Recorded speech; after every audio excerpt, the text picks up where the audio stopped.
Ja som začala so zelenáčmi trošku pomalšou dávkou, ale už po prvých 2 týždňoch užívania som cítila, ako keby mi niekto nalial energiu a silu do toho tela. Čiže mne to robilo veľmi, veľmi dobre.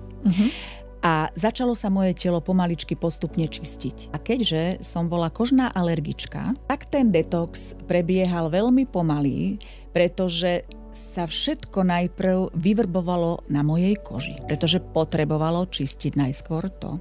Ale to muselo být prvé. asi hodně nepříjemné a ty jsi to jako nevzdala?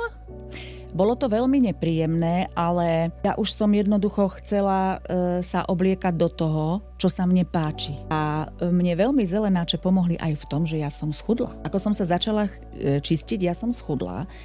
Postupne som schudla až o 2,5 konfekčnej veľkosti, takže mne nebolo jedno, že čo si oblečiem. Jo. Ja som chcela už si obliecť to, čo sa mne páči.